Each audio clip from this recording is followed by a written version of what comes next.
Hi friends, today we are going to start reading a brand new book in the Clementine series called The Talented Clementine. Today we're just going to be reading the first two chapters, but please continue following along if you want to read more Clementine later. So here we go with chapter 1 of The Talented Clementine. I have noticed that teachers get exciting confused with boring a lot. But when my teacher said, "Class, we have an exciting project to talk about," I listened anyway. "Our school is going to raise money for the big spring trip," he said. "The first and second grades are going to hold a bake sale. The fifth and sixth grades are going to have a card wash. And the third and fourth grades are going to put on a talent show." All the kids in the room made sounds as if they thought a talent show was exciting news, except me, because it was N-O-T not. But okay, fine, it wasn't boring either. Just then, Margaret's teacher came to the door to talk to my teacher, which was good because it gave me an extra minute to think. "Old people love to pat my little brother's head," I said when my teacher walked back into the room. "How about we set up a booth and charge them a quarter to do it instead of having a talent show?" But he ignored me, which is called getting on with the day when a teacher does it, and being inconsiderate when a kid does it. "Class," he said, "one of the fourth graders has come up with a name for our show, Talent Palooza, Night of the Stars." It had to be that Margaret. "First, we'll need a cooperative group to make some posters," my teacher said. And that's when the worried feeling, as if somebody were scribbling with a big black crayon, started up in my brains. My teacher kept on going with the cooperative group list. The scribbling got harder and faster and spread down into my stomach. I knew what this meant. I raised my hand. "Yes, Clementine, would you like to be in the cooperative group for refreshments?" "No, thank you," I said extra politely. "What I'd like is to go to Mrs. Rice's office." "Clementine, you don't need to go see the principal," my teacher said. "You're not in any trouble." "Well, it's just a matter of time," I told him. My teacher looked at me as if he suddenly had no idea how I'd gotten into his classroom. But then he gave a big sigh and said, "All right." So I got up. As I left, the O'Malley twins gave me the thumbs up sign, which made me feel like I wasn't alone. But they were wearing their "thank goodness it's not me" faces, which made me know that I was. I walked down the hall on worried legs and knocked on the door with worried knuckles. "Come in," Principal Rice said. When she saw it was me, she held out her hand for the note from my teacher that would tell her what kind of a little chat we should have. We have done this a lot. But today I just sat on the chair and started right in. "Which are smarter, chimpanzees or orangutans?" "That's an interesting question, Clementine," Mrs. Rice said. "Maybe you could ask the science teacher after you've told me what you're doing here. Also, I've been wondering what the difference is between smashed and crashed." Mrs. Rice handed me her dictionary. And then I suddenly didn't want to know anymore. That is the miracle about dictionaries. "Well, how about you put it on the floor so you can rest your feet on it instead of kicking at my desk?" Principal Rice suggested. "You seem to have very busy feet today." So I did, and it felt good. "Thank you," I said. "I don't have any talents." "Excuse me?" said Principal Rice. "I don't have any talents," I said again. Mrs. Rice looked at me for a long time, and then she said, "Oh." Here's Mrs. Rice and Clementine. Then I told her I was all done being there and left. When I got off the bus, Margaret's brother, Mitchell, was sitting on the front steps of our apartment building. "What's the matter, Clementine?" he asked me right away. I guess my worried face was still on. I handed him the stupid flyer my teacher had sent home with us.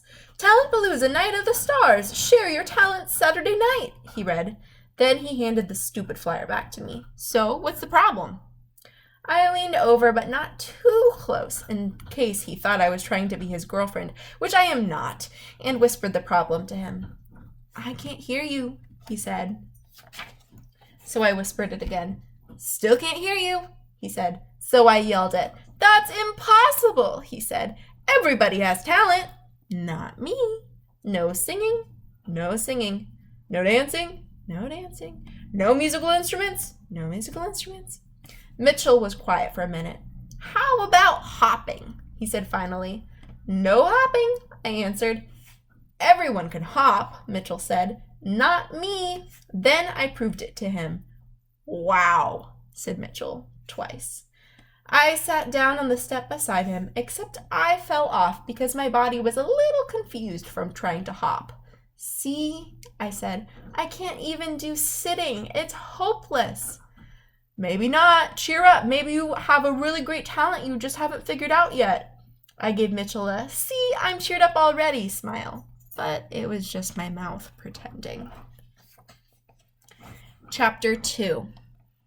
The next morning, Margaret sat next to me on the bus as usual. I had never noticed it before, but she was very talented at sitting down.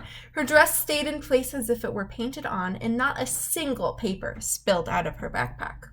Which reminded me to crawl under the seat to get all mine before we got to the school. This is called being organized.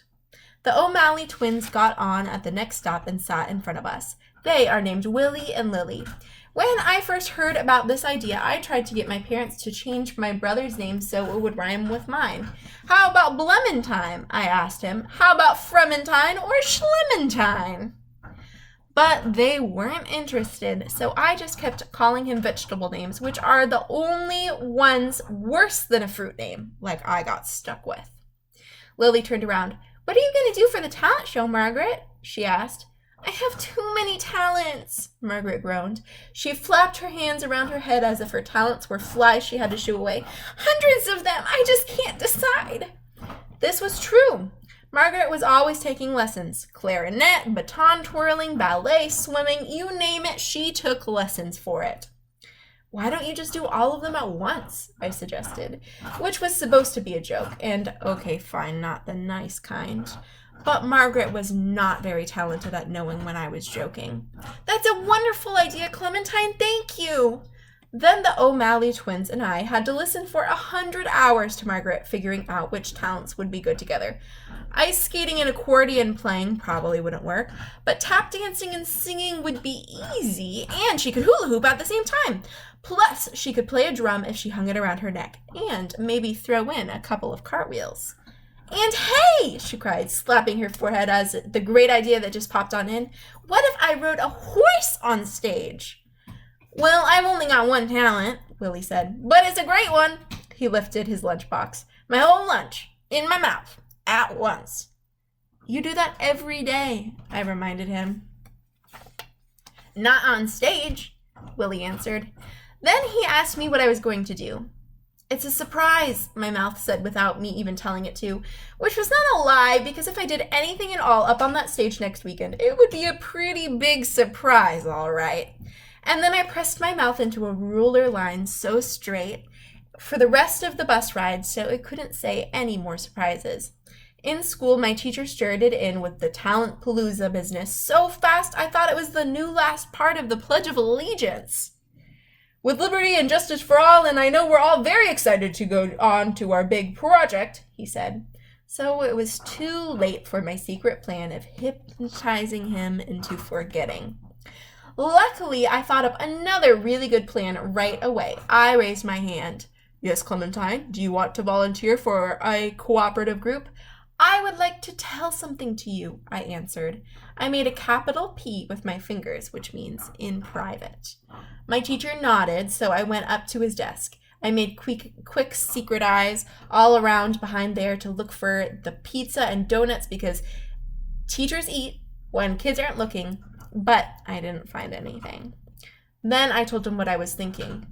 What if there's a kid who doesn't have any talent? Not me, because I have LOTS, lots, of course. I have so many. But what if some other kid doesn't? Everyone has a talent, Clementine, my teacher answered. Everyone has something they're especially good at. But what if one kid got left out? What if whoever's in charge forgot to give one kid a talent? Wouldn't that person who is not me be embarrassed at a talent show? Well, that's very thoughtful of you, my teacher said. But, yep, I said. I am very thoughtful, so I guess we should just forget about that whole talent palooza idea. Oh, I really don't think so, but just to be sure, I'll talk to the class. Then he stood and said, Class, let's have a show of hands. How many of you have an act to perform at the talent show? Everyone's hand shot up in the air. How do you think Clementine is feeling right now? Well, I guess that does it, my teacher said. But thank you anyway, Clementine. Okay, fine. It wasn't such a good idea. But just then, an even better one popped into my head. I am lucky that way. Astounding ideas are always popping into my head, and I don't even have to use my brains to get them there. At journal writing, I did my idea. When I was done writing, I curled my hand over my sentence as if it was too private to share, which is how you get a teacher to come and look at it. Sure enough, my teacher came over and took a look. He frowned and bent closer to read it again. You have to move this week? I quick squeezed the word might in between I and have to move this week. Might is a helpful word when you are not exactly telling the truth. You might have to move? I nodded. Nodding is not exactly telling a lie. Where might you have to move to? I had forgotten to think about this part. While I was umming, I looked around the room in case there was a good answer lying around. And there was! I pointed to the social studies bulletin board we had made last week. You're moving to Egypt? My teacher asked. I nodded again. You never know. Why? My teacher asked. Is one of your parents being transferred? I was glad he thought of this good reason. My dad, I said. He might be getting a new job. My dad is a building manager. He makes sure everything runs okay in our building, which has lots of apartments. Last year, our building went condo. This means that now the apartments are called condominiums and the people own them instead of renting them. My dad says sometimes they get a little confused and think that means they own him. He's not so crazy about buildings going condo. He might have to take care of a pyramid, I said. I pointed to the cardboard pyramid Willie O'Malley had made. If I had made it, it would have the right number of sides. But I was stuck drawing the Sphinx because whenever anyone else tried, it looked like a grasshopper. When I draw things, everyone knows what they are, even grown-ups. This is because I am practically a famous artist. If they had a game show for drawing, I would probably win every prize, and I would not pick the silly ones like dining room sets or a year's supply of car wax either. Don't you think it's unfair that game shows don't have good prizes like gorillas or submarines? I asked my teacher, but he wasn't paying attention. Your father is being transferred to a pyramid? Is he an archaeologist, Clementine? He's a building manager. He says everything's going condo these days. He says nothing's safe. The Great Pyramid is 481 feet tall. That's as tall as a 50-story building. That could be a lot of condominiums. And your father's going to go over there and manage them? Might, I reminded him. It's a big job. He'd have to do things like hire the doormen and make sure the elevators run right. So I guess I won't be here for the elevators in the Great Pyramid? Yep, and tell people no grills on the roof. That's another part of his job. Anyway, it's too bad that I can't be in the talent. No grills on the roof of the Great Pyramid? Right. And please leave your trash outside on Thursdays. So I'm really sad that... But my teacher just patted my head. You are 1 in a million, Clementine. 1 in a million. Then he was all done being at my desk and he walked away laughing. There should be a rule about that. No laughing for teachers. And next week we will start chapter 3. I hope you're enjoying The Talented Clementine so far.